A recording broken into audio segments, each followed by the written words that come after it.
Welcome to Down the Road. We got a big day planned for you today. We're going to try and tie in with Eric Jackson now. Eric's getting pulled by a lot of people. He's an FBI special agent in charge, and obviously there's a lot of questions in regards to what happened in Washington, D.C., and in how we were prepared as a nation. Well, I shouldn't say prepared, how we weren't prepared as a nation for what happened. And that's one of the things we need to talk about. Also, we're going to get a chance to visit with Dr. Verlin Hines from NDSU, a professor of psychology. What's going through people's minds? I mean, really, what are they thinking? How did we get to there? For those of us who would even think about storming our capital, being insurgents, and trying to create a coup in our nation, how did we get to people that are where we're at versus where they're at? And that's one of the things we have to talk about today. President Trump, obviously down in Texas, making the argument about his immigration policy. You know, that's to me a deflection. That's a cleanup of a presidency. That's an attempt to rewrite history. What the president needs to do is stand in front of a podium at the White House, wherever, and take messages from the media. People can filter. They can tell whether it's a fair question, whether it's a dumb question, people can filter that, but to not be responsible enough to allow yourself to be questioned and have to answer those questions, that's not going to give closure to this whole problem. In fact, one of the things that I would argue, and we're going to talk about this a little bit later, is I would argue that if we're going to have some sort of coming together, and we're never going to have it all. There's always going to be 32% of the American public that are Donald Trump's base that simply won't acknowledge that the election was fair, regardless of the fact that the Republican Secretary of States have said that the election was fair, regardless of the fact that votes were recounted, regardless of the fact that all of the claims were disputed in court and the court failed to even agree with one of them. Regardless of all those facts, we have leaders that will not come forth and lay the groundwork of a nation that needs to heal. And the way to do that, not just in my opinion, but in many people's opinion, is to have the individuals that are in charge in this nation, that are leaders in this nation, have those individuals come forward and say, Joe Biden won the election and the election was fair. Not just Joe Biden won the election or Joe Biden's going to be president on January 20th. Be a leader. Kevin Cramer, be a leader. John Hoeven, take that popularity out for a walk once. Because when you say there needs to be a commission in regards to elections, and when you say, well, there's a lot of people who believe that this election was stolen, all you're doing is throwing gasoline on a fire that never should have been lit in the first place. Period. Plain and simple. But that means that you're going to upset some folks. That means that you potentially, I would guess, could be walking through an airport like Lindsey Graham was and have a bunch of people screaming at you, calling you traitor. But you know what? You wanted the big job. You wanted the big job. Now you got it. Now do something with it. Also, I would add that President-elect Biden has that same issue. President-elect Biden wanted to be president of the United States. Nobody said it was going to be easy. Nobody said that it was going to work out just absolutely fine, that you were going to get that 100 first days of your administration and be able to put things through. Nobody said that. The historians never said that.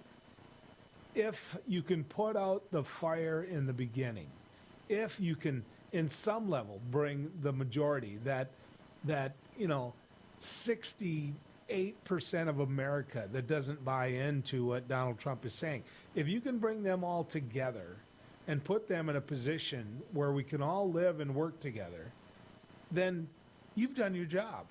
You've done the most important thing you can do as president. And I think Joe Biden has to realize that. I think that Joe Biden owes it to America to focus on that. And until we clean up the mess, I'm not talking about picking up all the the papers and the water jugs, and quite frankly, bringing out the mop so that the urine and the feces can be picked up. Because trust me, that was there too. That was there from those insurgents. I'm not talking about that. What I'm talking about is cleaning up the mess in the sense that these people spewed lies, and those lies are being perpetuated. And so the sooner that you can make that argument, the sooner that you can get that bully pulpit to make that argument, the better it's going to be. The absolute better it's going to be. And you can't do it unless you go backwards first and say, look, there has to be a responsibility. Now, the FBI and others can investigate the individuals that stormed the Capitol. It's not taking them very long to find those individuals that broke in and were cocky enough to do A, B, C, or D. It's not hard to find those. In fact, there's a number of those people under arrest. I saw a picture today, and I don't know if it's the proper picture, or the accurate picture, I should say, but I saw a picture of a gentleman that was of interest in regards to killing a police officer. And he was holding a fire extinguisher in his hands, which everyone knows the police officer was bludgeoned with. So these things are going to play out. They are. The job that Joe Biden has to do is it's not at that level. It's not at, hey, this guy stormed Nancy Pelosi's office, and because of that, we have to do something. It's not at that level. What Joe Biden has to focus on is the answer as a nation to when potentially Rudy Giuliani is in handcuffs.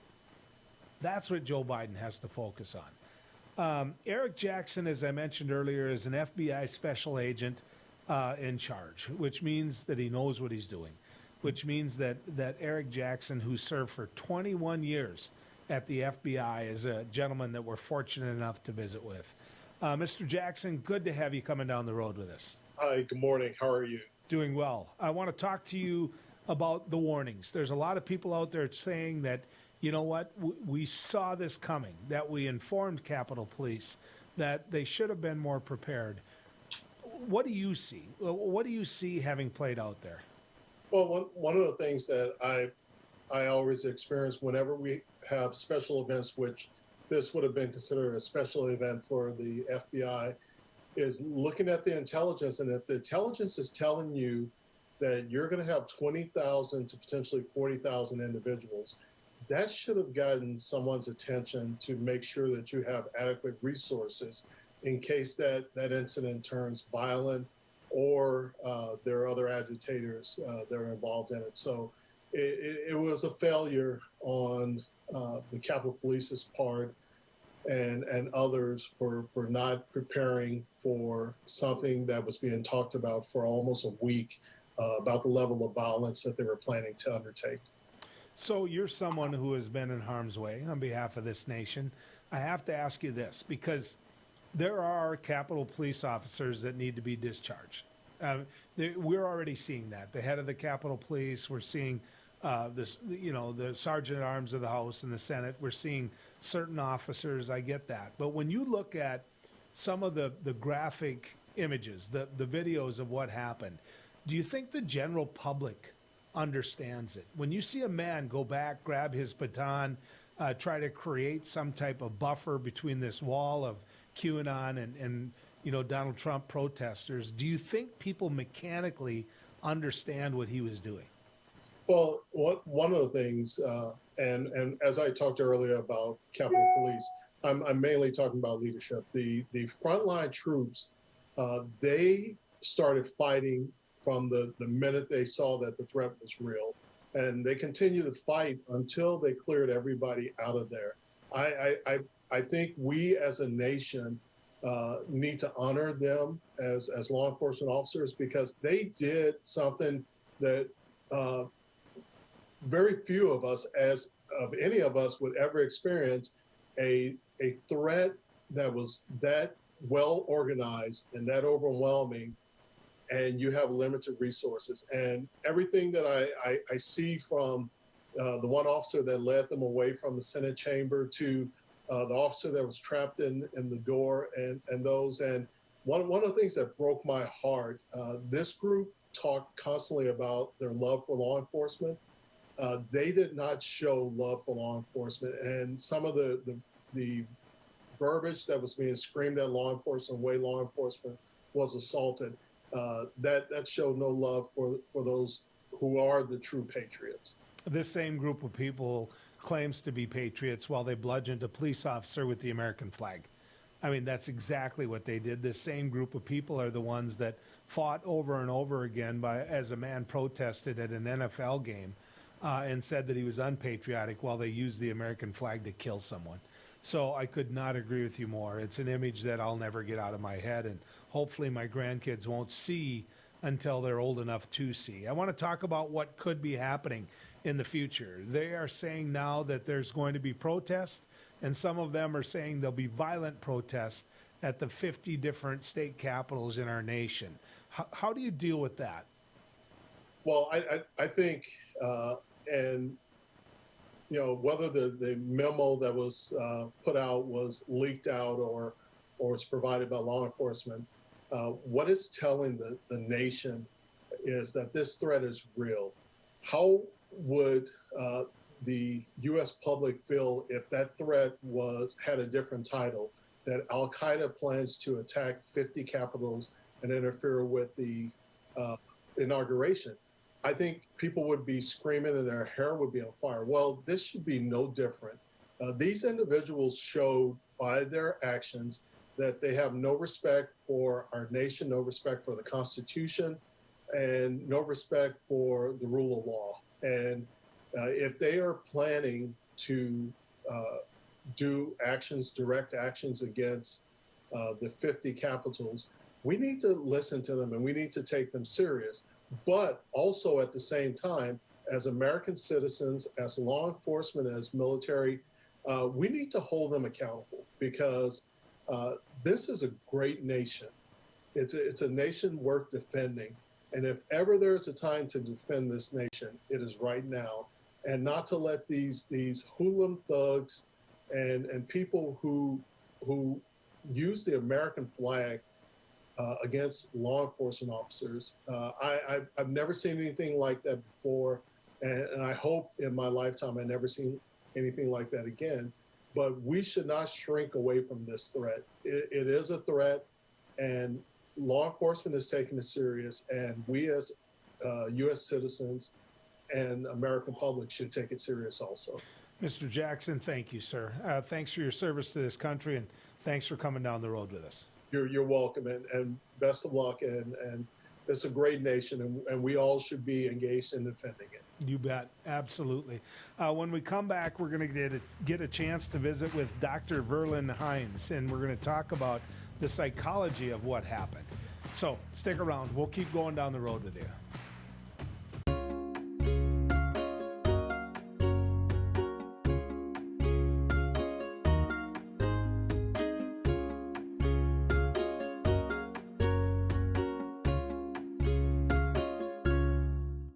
Capital City Restaurant Supply is your one-stop shop for quality restaurant products for the large to small kitchens. Commercial-grade restaurant and bar supplies, limb game processing equipment, refrigeration, dinnerware, and smallware. We sell everything including the kitchen sink from trusted manufacturers for the chef and all of us. Open to the public since 1971, we are veteran-owned and North Dakota proud. Let us take care of your restaurant and home kitchen needs today by visiting us at 1414 Interstate Loop in Bismarck or on the web at capitalcityrestaurantsupply.com.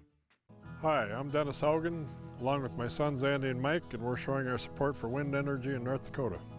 Wind energy has provided farmers like us with a steady stream of income that's not tied to the weather like crops and cattle are. Another bonus is that wind farm owners are required to maintain the roads leading up to the turbines. Because of that, oftentimes these roads are the best in the county. Wind energy is good for landowners, it's good for the land, it's good for our economy, and it's good for North Dakota.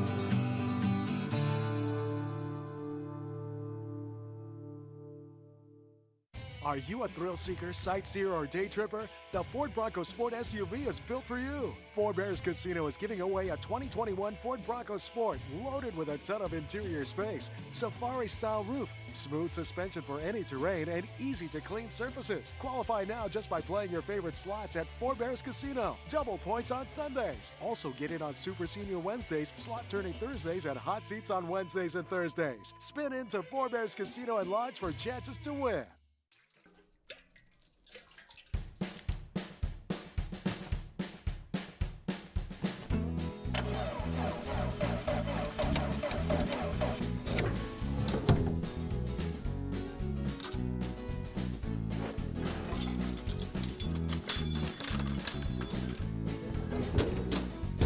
Some things in life are hard. That's why banking shouldn't be. Cornerstone Bank. Heroes and Icons is changing to Cozy TV on January 18th. Don't worry, you'll still get your favorite Beck News programming without changing the channel. Real people, real news, Beck News.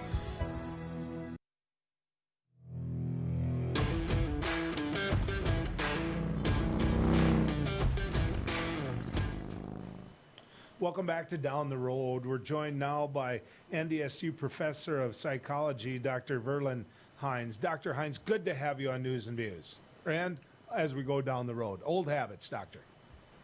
Thank you. I want to talk to you a little bit, if I can, about some of what's going through individuals' minds, how we deal with mob-type situations, and how we get to the place that we got to the other day. When you saw this all unfold, what were you thinking? So my area of expertise is in small groups and group behavior and group action. And so I was watching what was going on. I only got into it late. But what I saw was just a bunch of examples of what we've learned from research on small groups and group behavior. People going and following up with what they said they were going to do when there were other people around them who agreed with them. Going in and, you know, they made decisions, they acted based on their decisions. And so I was watching what was going on, and it all made sense to me because of my background in group behavior. So one of the things was that came across was what's called group polarization. And that is when people get together and they're sitting around and talking or interacting with people, and they have certain beliefs, certain ideas and opinions about certain topics. They tend to talk to people who are similar to them, so they all come to believe that everybody agrees with them and everybody accepts the same premises, and then they get more extreme over time, and so you get extremization. And so that was just one example of what I saw.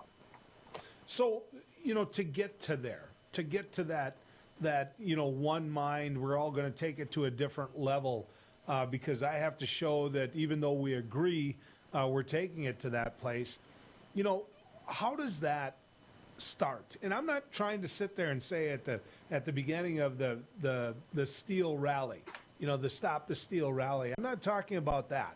I'm talking about all of their mindset that made them get on the bus, that made them head to D.C. How does that play into this?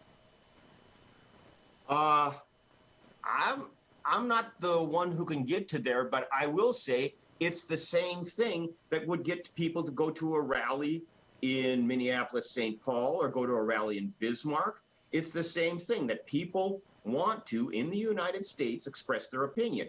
Now, it's a small portion of them that actually do any of that, but you get that. And so you now have a small portion who will act because they believe it's their right and responsibility to go and express their opinions. So you get them to go there. But some of us, many of us, most of us don't have the time to go do that. We have other responsibilities. Others just don't have the inclination. So you got to remember, was 1/3 of the potential electorate didn't even vote in this last election. And this was sort of, you know, one of the high points of, you know, American history. So there's a lot of people who don't have the inclination, and there's the other people who don't have the opportunity. Some don't, but the thing is, some do, and they act on that. as most of us act on our inclinations at the appropriate times. So then let's go to your area of expertise, if I understand it, and you can correct me if I'm wrong. You get this group of people together, and it didn't surprise you of how they acted. But I've got to ask you, what lit the fire? What does it take on any group like that?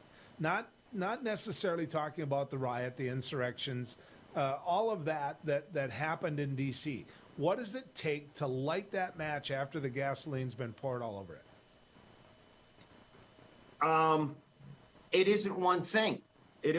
So the thing is, it's complex. So I will go with what gets people to act in group situations in general in a hostile fashion. And this is something I can talk about. And so one is having a negative, what we use the word negative affect. People were angry. And anger is a motivating emotion. It gets people to act.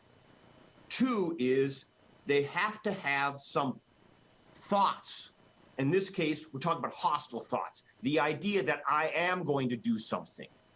And then the third one is they have to be aroused. To use your word, the fire. They have to have this fire in the belly. They have to be aroused. They have to be motivated to do something. Just being angry and just having these hostile thoughts isn't enough. You have to have this sort of pressure. And what we know is putting people in a group arouses them. And when you have a large group of people, you get more levels of arousal. So it isn't one thing, but all of these things come together. And then you add to that people who had the inclinations to begin with, who had these hostile cognitions that they thoughts that they brought with them, that they had this negative affect, that they were upset, they were angry, and then they could act when given the opportunity. And you remember, the vast majority of the people who attended the, whatever you call it, the Stop the Steal rally, did nothing. They did nothing illegally. They went to the rally and they went back. It was a proportion of them that went down to the Capitol building. And it was a smaller proportion that actually went through the barricades and went into the Capitol building. So it was some people, a proportion, that actually acted out. How they got there, they had the inclinations, the situation allowed them to go there. So once the barricade was removed, they could then walk through. The situation allowed them, they had the opportunity, and then they could interpret the situation in a way that made sense to them. And so for some of them, from what I can understand, from what I heard, they decided that it was their responsibility to act in this fashion. Okay. So it's a complicated situation. So what then? I mean, you talked about what causes them to start, to get that mob mentality, to get that group mentality. What causes them to stop? I mean, what would cause that mob to take a step back and say, okay, we got ticked off here. We thought it was our responsibility, to use your words, but I'm seeing a police officer bludgeoned on the steps of the Capitol. What causes a group like that to put it in reverse and say, we have gone too far? I presume there was a large number who did stop, because not everybody went through the barricade. Not everybody went through the rally. Not everybody went through the doors. And not everybody pursued the senators and the representatives in the Capitol building. And so a lot of people had places along the way where they stopped. Okay? Some of them didn't. And so if you think about it, it took a sequence to get them to there. Many of the people didn't, and they did it for different reasons. And I was saying, they may have sat there and said, it's my responsibility to protest, it's my responsibility to go to the rally, but it is not my responsibility to break the law. They didn't see it that way. And so different people stopped for different reasons. And it was all individual. Some of them just sat there and says, no, I don't confront a police officer about my political beliefs. That's one step too far. I don't take it out on a police officer who's just doing their job. So every different person would stop at a different reason. And some of them just stopped. They did all the damage they could do, and they just stopped and they walked away. So why was it? Maybe fatigue. Maybe they just like lost interest. They got bored. I don't know what would get them to stop, but they're like, okay, I'm going to go do something else now. But many people, and there's a whole different research tradition that basically points out to get someone to do things that we don't expect, oftentimes other people stop along the way, and we just see the occurrences for some of the people, not for the vast majority of the people. Well, it certainly wasn't Law and Order that got them to stop. Dr. Hines, thank you, sir. Thank you for coming on. You bet. Have a good day. You bet. When we come back, what are we going to do? Well, it's our Newsmaker segment. We got a lot of things we got to talk to you about and a lot of things still playing out. So stick around. We're going to keep going down the road together right here.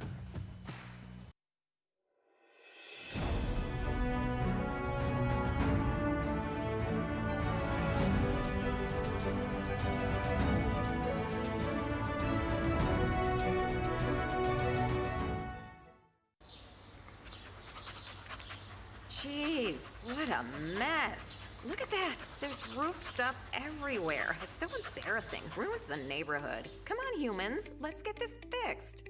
Don't let your roof go to the dogs. Call America's Best Contractors for your free estimate. Need a new woof? After checking with the rest, go with the best. America's Best Contractors. 258-2412. Online at americasbestcontractorsincorporated.com.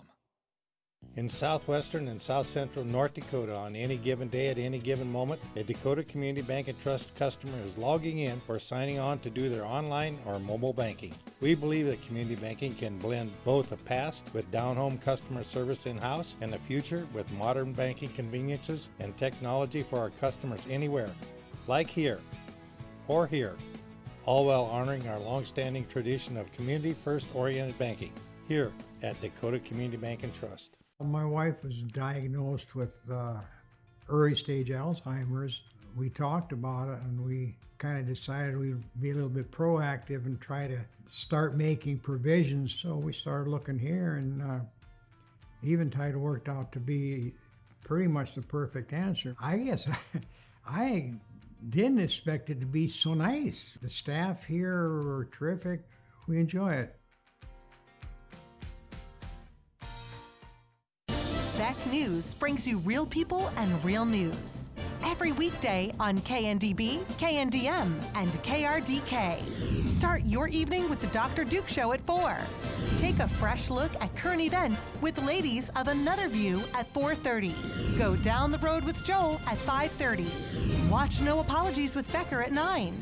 Cap off your night with No Filter with Debbie at 10. Beck News. Real people, real news.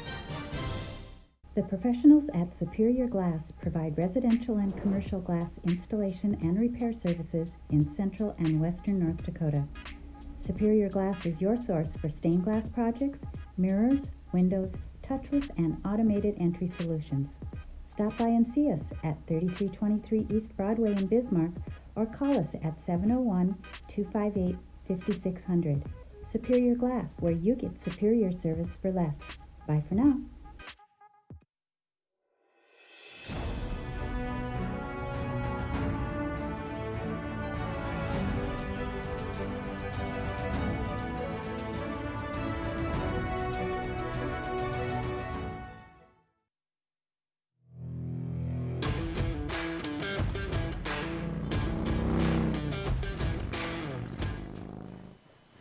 I hope you were able to listen to Dr. Hines from NDSU. He talked about that mob mentality, that group mentality, and how you get all fired up and how you react in a certain way, and how once everybody is there and they feel a certain way, how they take it to a different level.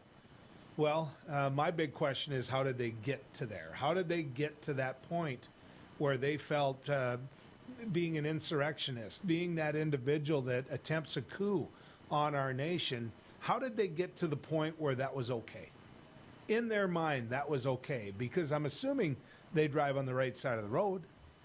I'm assuming that they adhere to the laws of this nation in many other ways, but they didn't there. They were willing to break some of the most sacred laws we have. And so how did they get to there? That's worth the discussion. I want you to take a listen to this, because the president is claiming absolutely no responsibility for what happened. But take a listen to this and then ask yourself whether or not you feel he is in any way responsible. So if you read my speech, and many people have done it, and I've seen it both in the papers and in the media, on television, it's been analyzed, and people thought that what I said was totally appropriate.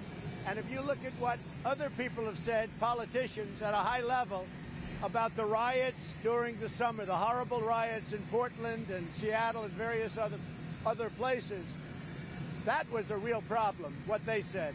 But they've analyzed my speech and my words and my final paragraph, my final sentence, and everybody to the T thought it was totally appropriate. Okay, thank you. Thank you.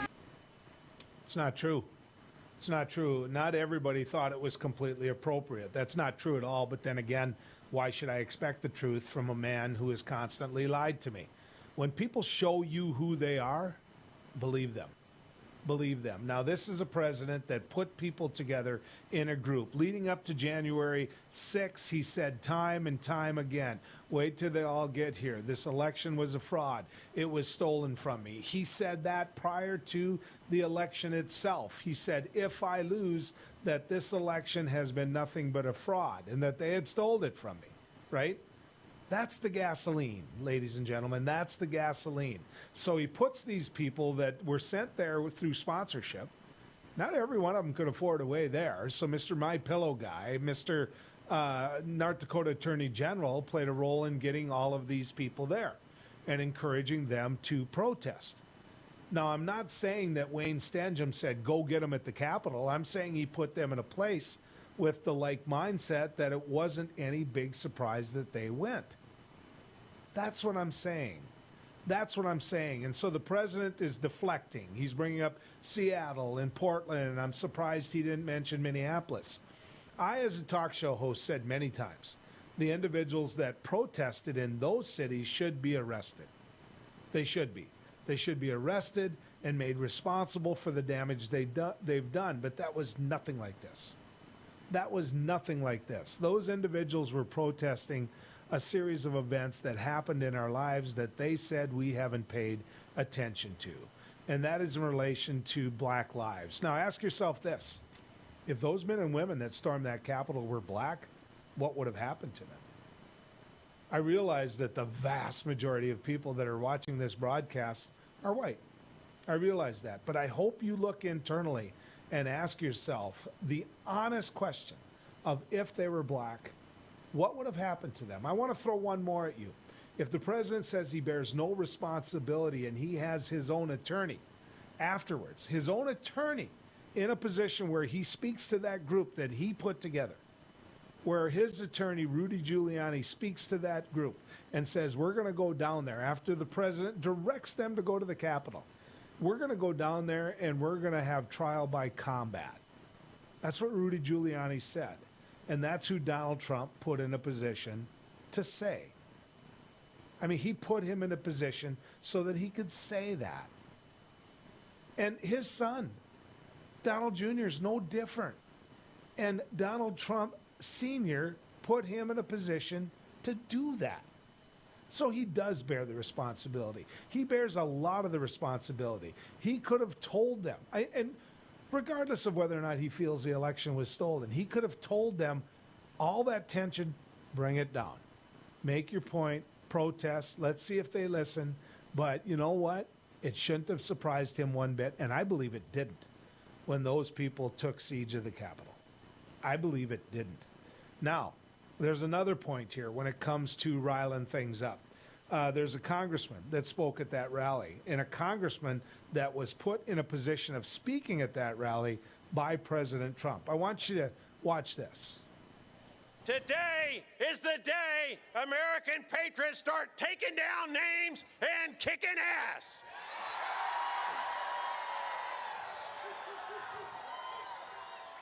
Now, our ancestors sacrificed their blood, their sweat, their tears, their fortunes, and sometimes their lives to give us, their descendants, an America that is the greatest nation in world history. So I have a question for you. Are you willing to do the same? My answer is yes. Louder. Are you willing to do what it takes to fight for America? So ask yourself this. Was that a call to action for those individuals that went to the Capitol? Ancestors had spilt their blood, not to mention the fact that one of those protesters, after having broke into the Capitol, was walking through the rotunda, walking through one of the most sacred areas in that Capitol with a Confederate flag. Now, what did our ancestors do to take on that? Right? And those Confederate flags were waving in front of the congressman. What did our ancestors do to make sure black people actually were freed? I'm pretty proud of ancestors that did that. And the congressman okayed all of that. He called for this action. He did. And he bears the responsibility of those actions. The problem, ladies and gentlemen, is that nothing's going to get fixed until people with a brain, people with a heart and soul, and people with that know right from wrong come out and are willing to take on the Republican side, Donald Trump. What I'm talking about is John Hoeven. I'm talking about Kevin Cramer. I'm talking about two individuals that have to quit saying that there were problems with this election and that wasn't it fair. Because that's what they're saying. When we need a commission, when we need to dig into, when we need to do all of that, what they're sending is the signal to those individuals that tried to have a coup upon this nation, that that election wasn't fair, that that election was stolen. History's going to remember them for that. And so it's time. It is time for them to come out and do what they can. Now, I want to give you one quick example of the arrogance of some of these individuals. Take a look at the members of Congress who, when it came as simple as wearing a mask in a tight group, this is what they did. Just watch this.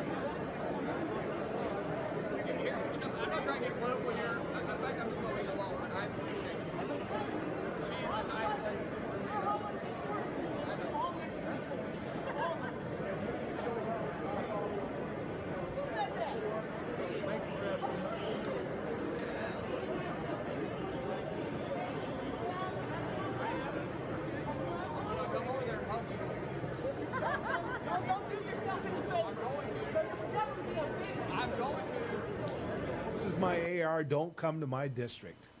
That's who she is. That's who she is. And you know what? I think that is the problem. When we come back, we're going to get a chance to visit with someone about renewable fuels. Are we going backwards? What's going to happen in these final days of the Trump administration? Are we going to see more waivers? We'll talk about it when we come back. Howdy folks, it's the County Line Cafe. I reckon it's time you're due for a hearty meal. So saddle up for the day with one of our Hey Bossin' breakfast homemade soups. Fill your grill at a salad bar, sink your teeth into our famous County Line burger and barbecue ribs. Top it off with spur rattling pie with a calm roll that's sure to put a smile on even the toughest outlaws.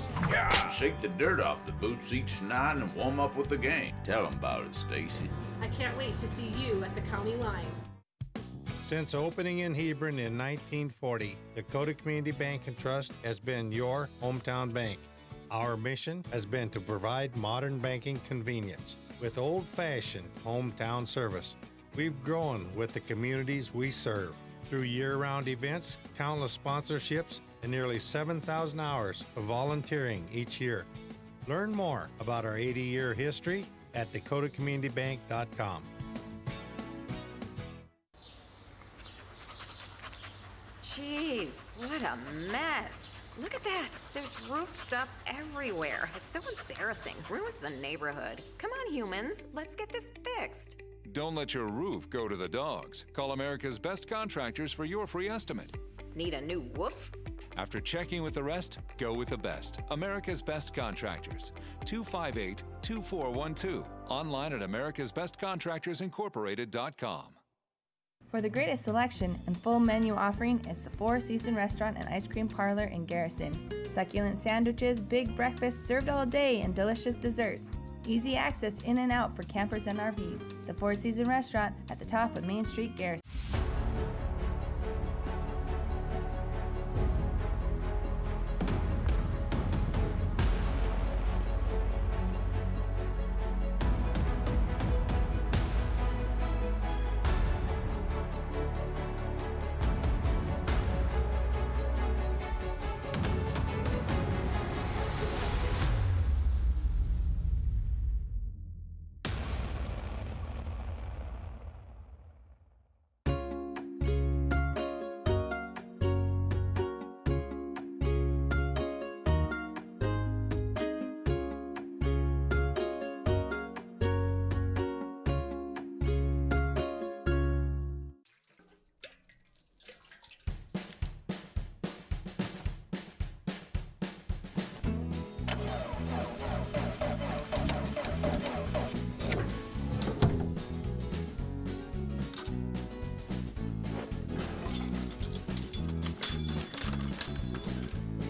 Some things in life are hard. That's why banking shouldn't be. Cornerstone Bank.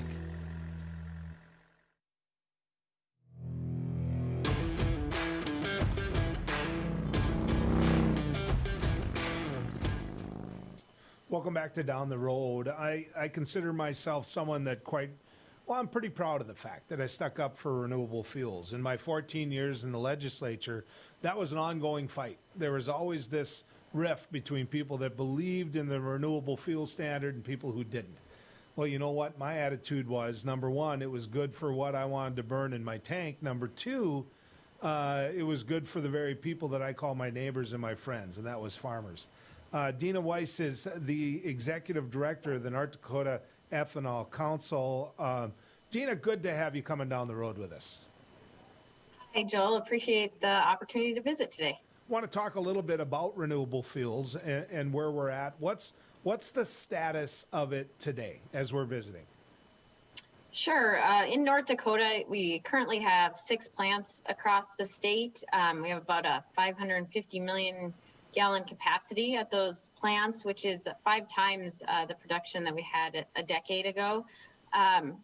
It's been a tough year for our ethanol plants, given the pandemic and just the decrease in travel, really, and gas consumption. So, but we have some very innovative plants, and they're always looking at the next opportunity. So they have weathered the storm and currently are at a time when more than half the plants across the nation were idled during the height of the pandemic. And we had one that was shut down for a few months, but back up and running again. So definitely innovative plants that keep looking for the next opportunity to diversify. Well, I'm not going to take away from the other plants because I have a cousin working in Castleton, but I'm pretty fond of the one in Hankinson that I drive by every day. And so when you mention that, all I can think of is faces, the workers that work at these ethanol plants and the farmers that I see driving semi in there to dump a load of corn that they contracted so they have a good, consistent price. And as you said, it's a tough year. I didn't burn as much gas as what I normally would have, and I know many others. My wife, small example, I get it, but she's working from home now where she used to drive to Fargo every day. And so how much was consumption down nationwide, Dina? At the height of the pandemic, I think consumption was down about 50%. So it's retracted some, but we're still hearing that demand's down, like 13% still. So still recovering from that. Joel, you mentioned the faces behind the plants. I think that's an important point. Ethanol's value extends way beyond the ethanol industry. An additional market for those corn farmers. A recent study shows that ethanol production has added about 60 cents per bushel to the value of corn for those farmers. So you turn that around and put that in those local economies, and it makes a big difference. In addition to the jobs, all of our plants are in communities less than 2,500. There is a new plant up in Grand Forks, so that of course is in a bigger community, but 5 out of the 6 are in rural areas. 2 of those communities have built new schools just recently, and those ethanol plants are the biggest taxpayers in those communities. So definitely contributions to the rural economy. Has the public gotten it though? Have they? It seems like at times I'm still fighting the old battles. One of the original battles was that, it would wreck your car, that it would cause all these troubles. And of course, we've been consuming ethanol because of the renewable fuel standard, many of us, for years. And we've proven that to be false. But are you still putting out those fights? Yes, but to a lesser degree. I mean, E10, it's a slow uphill battle, I guess. E10 is now just pretty much the standard. I believe 98% of the gas across the nation is E10. So that's a win in itself. Would we like it to be E85? Yes, of course. But about 10% of gas is ethanol now. E15 is definitely catching on. We're seeing increases in availability as well as consumption and adoption by consumers. Some recent announcements that we hope come through to where E15 can be delivered through E10 infrastructure. So that was through the Trump administration. He had announced that, but so we'll see if that comes to fruition as we switch administrations as well. Well, let's talk about that a little bit, because there was waivers given during the Trump administration from and for the renewable fuel standard, which obviously the oil industry pushed for. And there's a lot of talk in these final days of the Trump administration that further waivers are going to be granted. How do you go after that? How do you make that argument in a COVID world? I mean, you can't just jump on a plane and fly to DC and lobby. How do you make sure that those waivers aren't granted? Sure.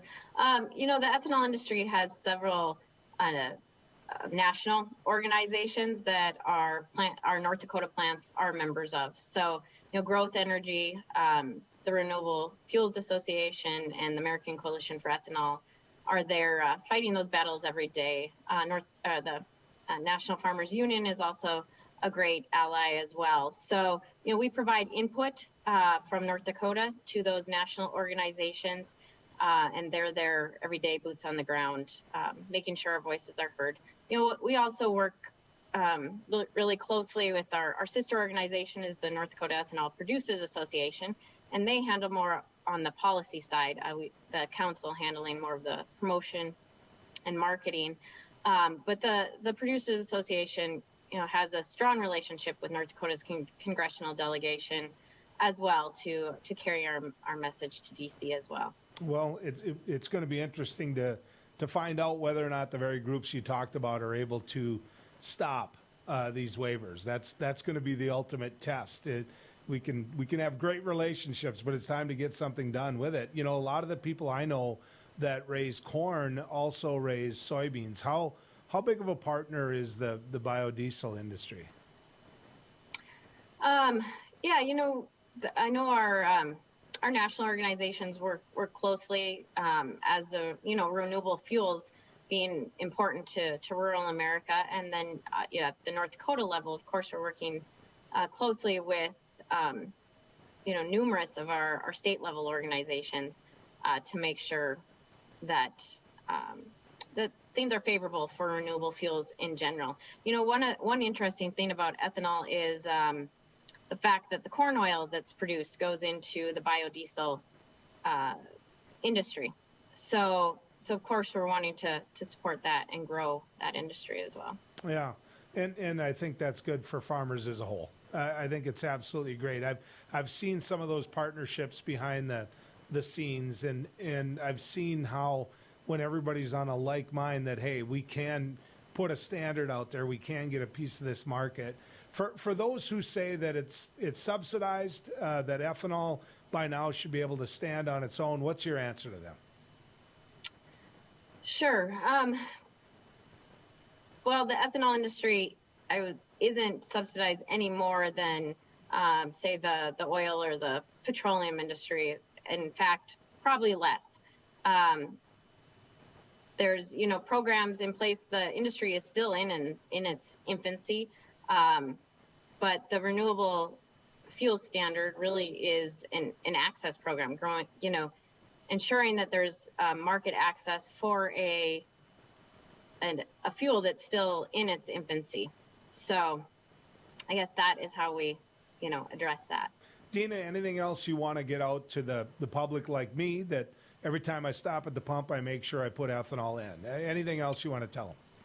Yeah, ethanol really just it's a win for our state's corn farmers, for refiners. It provides a clean, renewable, high-octane option for them. It's cost savings for the consumers. Our byproducts provide a high-quality feed for livestock producers. And, recently the ethanol industry has been instrumental in both hand sanitizer production as well as dry ice production on the national level. So I think a lot of the public doesn't realize all of the benefits of ethanol to the state and the nation. Dina, keep doing what you're doing. The guys I grew up with and were wearing tuxedos in my wedding, and that I was wearing a tuxedo in their wedding, are farmers. They raise corn, and so they like what you're doing. So keep fighting the good fight, okay? Sounds great. Thanks for the support, Joe. When we come back, some closing comments right here as we go down the road. Howdy, folks. It's a Caneline Cafe. I reckon it's time you're due for a hearty meal. So saddle up for the day with one of our Hey Bossin breakfast homemade soups. Fill your grill at our salad bar. Sink your teeth into our famous Caneline burger and barbecue ribs. Top it off with spur rattling pie with a calm roll that's sure to put a smile on even the toughest outlaws. Shake the dirt off the boots each night and warm up with the gang. Tell them about it, Stacy. I can't wait to see you at the county line. Hi, I'm Dennis Haugen, along with my sons Andy and Mike, and we're showing our support for wind energy in North Dakota. Wind energy has provided farmers like us with a steady stream of income that's not tied to the weather like crops and cattle are. Another bonus is that wind farm owners are required to maintain the roads leading up to the turbines. Because of that, oftentimes these roads are the best in the county. Wind energy is good for landowners, it's good for the land, it's good for our economy, and it's good for North Dakota. Capital City Restaurant Supply is your one-stop shop for quality restaurant products for the large to small kitchens. Commercial-grade restaurant and bar supplies, limb game processing equipment, refrigeration, dinnerware, and smallware. We sell everything including the kitchen sink from trusted manufacturers for the chef and all of us. Open to the public since 1971, we are veteran-owned and North Dakota proud. Let us take care of your restaurant and home kitchen needs today by visiting us at 1414 Interstate Loop in Bismarck or on the web at capitalcityrestaurantsupply.com. My wife was diagnosed with early stage Alzheimer's. We talked about it and we kind of decided we'd be a little bit proactive and try to start making provisions. So we started looking here, and Eventide worked out to be pretty much the perfect answer. I guess I didn't expect it to be so nice. The staff here are terrific. We enjoy it. The professionals at Superior Glass provide residential and commercial glass installation and repair services in central and western North Dakota. Superior Glass is your source for stained glass projects, mirrors, windows, touchless and automated entry solutions. Stop by and see us at 3323 East Broadway in Bismarck or call us at 701-258-5600. Superior Glass, where you get superior service for less. Bye for now. Now is the best time to plan for your 2021 farm equipment needs. North Dakota-based Summers Manufacturing is currently offering early order savings. Take advantage of big savings on North America's broadest tillage line, including the Super Kohler Samurai and the innovative VRT Renegade, as well as the best built, best backed land rollers in the industry. Talk to your Summers dealer today or go to summersmfg.com to learn more about early order savings available on all Summers equipment.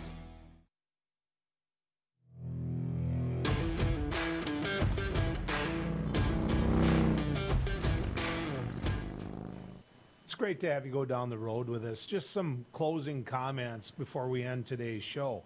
We were talking earlier about responsibility, about the ability to hopefully defuse. I called upon Senator Hoeven and Senator Kramer to come out and point out the obvious and what's true, and has been pointed out by a number of Republican Secretary of States across the nation, which is that it was a fair and free election. And that's how we got to President Joe Biden. And until there's an acknowledgement of that by our elected leaders, this fire is going to keep burning. It's going to keep burning. If all they say is Joe Biden will be president on January 20th, I would look at you and say, well, you know what? Here's a shocking fact.